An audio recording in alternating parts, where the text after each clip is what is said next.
हम महिलाओं को बहुत ज़्यादा उनको देखकर जो है अनकंफर्टेबल भी फील होता है, क्योंकि एकदम जैसे टपोरी की तरह वो आते हैं और किसी को भी तू ऐसे करके तू तड़ाक करते हैं।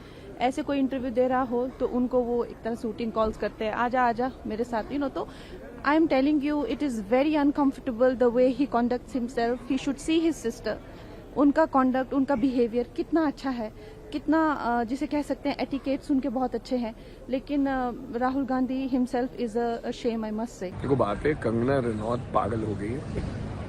मेरे को लगता है उसको अपना मानसिक इलाज कराना चाहिए। इस तरीके की भाषा कंगना ने पहले भी कई बार इस्तेमाल किया है, पंजाब की महिलाओं के लिए की है, फिर बाद में माफी मांगने का काम किया है।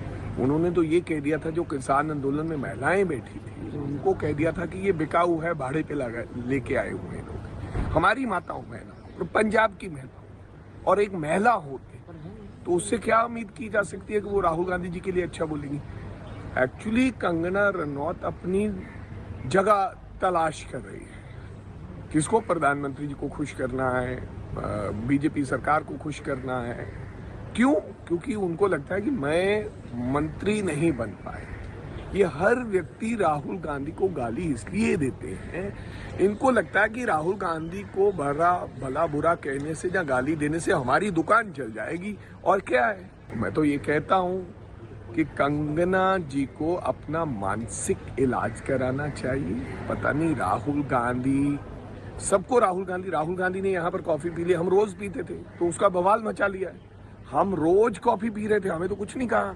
कंगना जी, मैं आपको कहना चाहता हूँ, आप महिला हैं, हम महिलाओं का मान सम्मान करते हैं, लेकिन एक महिला के मुंह से इस तरीके की भाषा शोभा नहीं देती है। See, I think Kangana Ranaut ji needs some urgent medical help. Something is terribly wrong with her. She's actually maybe because her movies are not doing well. She might be in some kind of depression, so that is why she's making this kind of statements. And actually, she's someone who does not have any understanding about politics or the public. In her own constituency, the people who got her elected to this house, she said actually she's wasting her time with people because she's want to act in movies. Actually, so I think actually you don't need to give importance to such people's comments. Rahul Gandhi is what he is. He is such a greatest leader of this country who's fighting this regime without any compromise, and he's standing for the people and talking to people issues. People accepted him as their leader, who's Kangana Ranaut, to judge Rahul Gandhi. See, I feel very sad that after 30 years stint in the Congress, my colleague has left.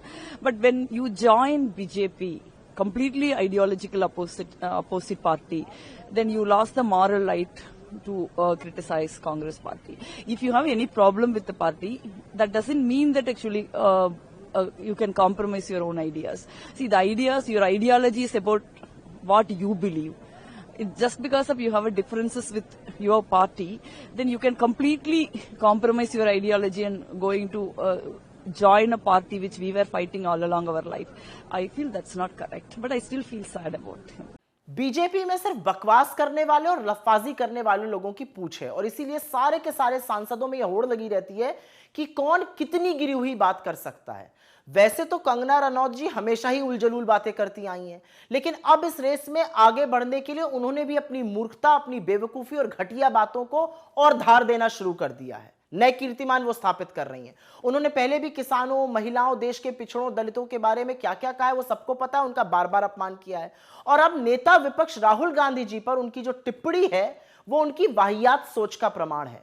मैं कंगना जी के इतिहास को नहीं खखोलना चाहती हूं, ना उसमें जाना चाहती हूं, लेकिन उनको जल्दी से जल्दी किसी अच्छे दिमाग के डॉक्टर से मिल लेना चाहिए, क्योंकि उनकी बीमारी जो है वो लाइलाजी की तरफ बढ़ती हुई नजर आ रही है।